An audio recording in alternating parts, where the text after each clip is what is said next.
Malaysia की flight MH370 Kuala Lumpur से करीब 5,700 किलोमीटर दूर चाइना के एक शहर बीजिंग जाने के लिए रवाना होती है। लेकिन फ्लाइट के दौरान एक वाकया ऐसा होने वाला था जिससे मलेशिया की ये फ्लाइट का नाम इतिहास के पन्नों में दाखिल हो गया।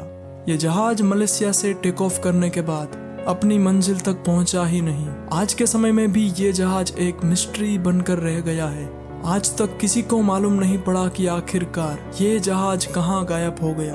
लेकिन पूरे 8 साल रिसर्च करने के बाद एक उम्मीद मिली है कि ये जहाज इस वक्त कहाँ पर है। तो यूनिवर्स फैक्ट्स में एक बार फिर से स्वागत है। दरअसल ये बात आज से 9 साल पहले यानी 8 मार्च 2014 की है। मलेशिया एयरलाइन का एक जहाज फ्लाइट MH370 को कोलालमपुर से चाइना के बीजिंग तक जाना था। दोनों के बीच में करीब 5,700 किलोमीटर का फासला था और ये फ्लाइट 5.5 घंटे की नॉन स्टॉप फ्लाइट होने वाली थी। फ्लाइट के अंदर 2 पायलट्स, 10 केबिन क्रू और 227 पैसेंजर्स बैठे थे। फ्लाइट को चला रहे थे 53 साल के कैप्टन ज़ारी अहमद शाह, जिनको फ्लाइट चलाने का 33 साल का एक्सपीरियंस था, और साथ में को पायलट 27 साला फारिक अब्दुल हामिद, जिन्हें भी फ्लाइट का काफी अच्छा एक्सपीरियंस था। दोनों पायलट जहाज को अच्छी तरह से जानते थे और इन दोनों पायलट्स में से एक पायलट का भी कोई खराब रिकॉर्ड नहीं था। प्लेन की बात करें तो ये प्लेन बोइंग 777 जहाज था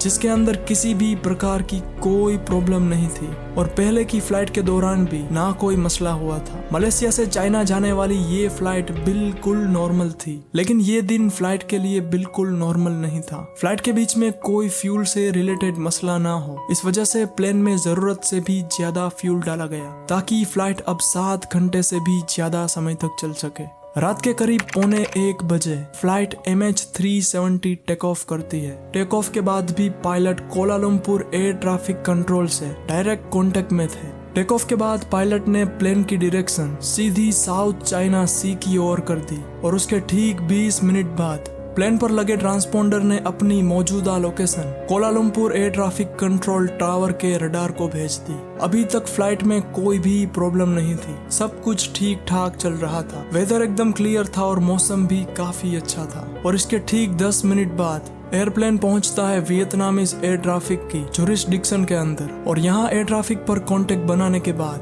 कोलालमपुर एयर ट्रैफिक कंट्रोल ये कहता है, Malaysian 370, Malaysian 370, contact Ho Chi Minh 120.99.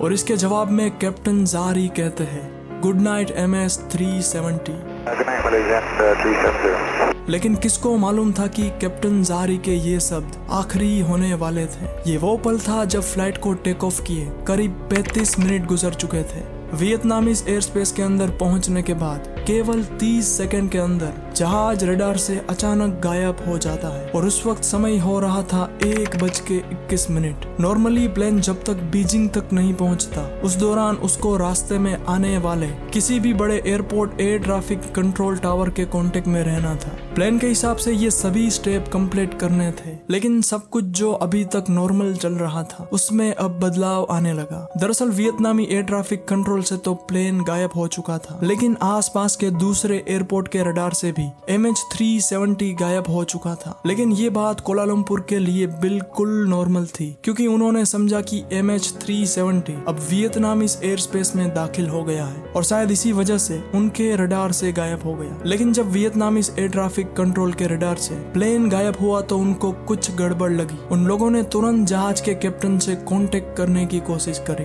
ताकि ये मालूम पड़ सके कि सब कुछ नॉर्मल है या नहीं। लेकिन कांटेक्ट करने के दौरान प्लेन से कोई जवाब नहीं मिला। लगातार 18 मिनटों की कोशिश करने के बाद प्लेन से कोई आंसर नहीं मिला और तभी हो ची मिन टावर ने कोलालमपुर टावर से कांटेक्ट किया और उनको इस बारे में बताया। अब उस दौरान वहां के लोगों को 1 घंटे के अंदर अंदर रेस्क्यू सेंटर को इन्फॉर्म करना होता है, लेकिन कोलालमपुर टावर ने पूरे 4 घंटे के बाद रेस्क्यू सेंटर को कांटेक्ट किया और तब तक बहुत देर हो चुकी थी। सुबह के 6:15 हो चुके होते हैं। ये वो समय था जब एयरप्लेन को सही सलामत बीजिंग के एयरपोर्ट पर लैंडिंग करना था, लेकिन प्लेन की कोई लैंडिंग नहीं होती। सुबह के 6:32 पर ठीक उस जगह जहां से प्लेन रडार से गायब हुआ था वहां पर एक सर्च ऑपरेशन स्टार्ट किया गया ताकि प्लेन को ढूंढ सके, लेकिन अनफॉर्चुनेटली काफी वक्त तक रिसर्च करने के बावजूद भी प्लेन की कोई खबर नहीं मिली। और इस वक्त पूरी दुनिया में ये चर्चा होने लगी थी कि फ्लाइट MH370 अचानक मिसिंग हो गई। दूसरी कंट्रीज की कई इन्वेस्टिगेशन टीम भी प्लेन को ढूंढने में शामिल हो गई, और अगर प्लेन इस जगह पर समुद्र में क्रैश भी होता तो इतने बड़े प्लेन का कोई तो हिस्सा जरूर नजर आता। ये सर्च ऑपरेशन पूरे 4 दिन तक चलता रहता है, लेकिन इन 4 दिनों में सर्च ऑपरेशन टीम को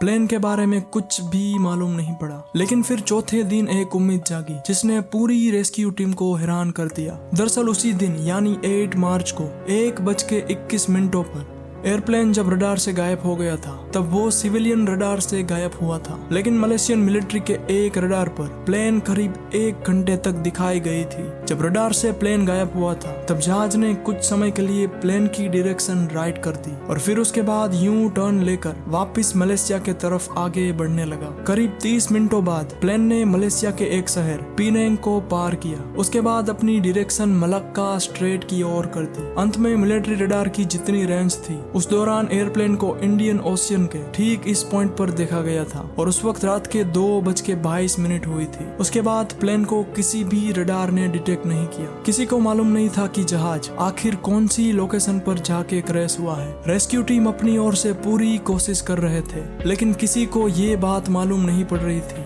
कि प्लेन गया तो गया कहां। और ऊपर से सभी लोग इस बात को लेकर ज्यादा हैरान थे कि आखिर जहाज ने अपनी मंजिल से बिल्कुल गलत डायरेक्शन में टर्न क्यों लिया। इन सब के बाद रेस्क्यू टीम इंडियन ओशियन पर रिसर्च करना शुरू हो गई, लेकिन वहां पर भी उनको जहाज के बारे में कुछ भी मालूम नहीं पड़ा। अगले कुछ दिनों बाद फिर से एक उम्मीद नजर आई। मिलिट्री के रडार से तो प्लेन गायब हो चुका था, लेकिन सैटेलाइट डेटा से मालूम पड़ा कि फ्लाइट MH370 ऑटोमेटिकली एक सैटेलाइट से कम्युनिकेट करने की कोशिश कर रहा था। हालांकि ये बात भी बिल्कुल नॉर्मल है, क्योंकि बड़े प्लेन सैटेलाइट से कम्युनिकेशन बनाकर रहते हैं ताकि अपने कम्युनिकेशन को और आसान बना सके। इस सैटेलाइट के सेव डेटा से एक्सपर्ट्स ने कैलकुलेशन किया तो जहाज के बारे में काफी जानने को मिला। दरअसल एक्सपर्ट्स का कहना है कि प्लेन मिलिट्री रडार से गायब होने के बाद प्लेन ने और एक टर्न लिया था और कंटिन्यूस 5 घंटे तक इसी डायरेक्शन में चलता रहा। सुबह के 8:19 पर प्लेन ने सैटेलाइट से आखिरी बार कनेक्शन करने की कोशिश की। एक्सपर्ट्स ने एक एस्टिमेट लगाया है कि प्लेन ऑस्ट्रेलिया से 2000 किलोमीटर वेस्ट में इंडियन ओशन के ठीक इस कर्व स्पॉट पर आकर जहाज का सैटेलाइट से कनेक्शन टूटा। और एक्सपर्ट्स का ये भी मानना है कि जहाज जब उस कर्व स्पॉट्स तक पहुंचा होगा तब तक प्लेन में मौजूद फ्यूल भी खत्म हो गया होगा, क्योंकि जहाज पर सिर्फ 7 घंटे तक का ही फ्यूल मौजूद था। अब इस बात के काफी चांसेस है कि प्लेन का फ्यूल खत्म हुआ होगा और प्लेन ओशियन में ही क्रैश हो गया होगा। अब ये सब साबित करने के लिए इस जगह पर किया गया deep sea search operation. Flight MH370 को ढूंढना बहुत जरूरी था, क्योंकि प्लेन किस वजह से क्रैश हुआ था ये तो तभी मालूम पड़ेगा जब प्लेन और उसका ब्लैक बॉक्स मिलेगा। ये सर्च ऑपरेशन कुछ महीने नहीं बल्कि कई सालों तक ऐसे ही चलता रहा, लेकिन अनफॉर्चुनेटली सर्च टीम को यहाँ पर भी प्लेन का कोई अता पता नहीं मिला। डीप सी ऑपरेशन को 3 साल तक चलाया गया और उसके बाद इस ऑपरेशन को भी बंद कर दिया, जिस ऑपरेशन के अंदर $160 मिलियन से भी ज्यादा कॉस्ट हुआ था। पूरे ऑपरेशन के दौरान जहाज का तो कोई पता नहीं चला, लेकिन उसके 1 साल बाद यानी 2015 में प्लेन के राइट साइड का फ्लैपरोन तैरता हुआ आइलैंड ऑफ रीयूनियन पर नजर आया।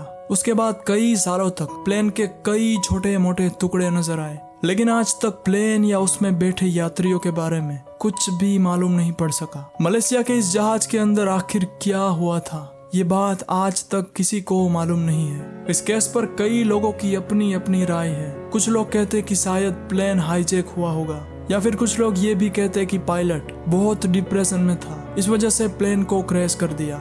लेकिन आखिर प्लेन किस वजह से क्रैश हुआ था, इस मिस्ट्री का आज तक सॉल्यूशन नहीं मिला।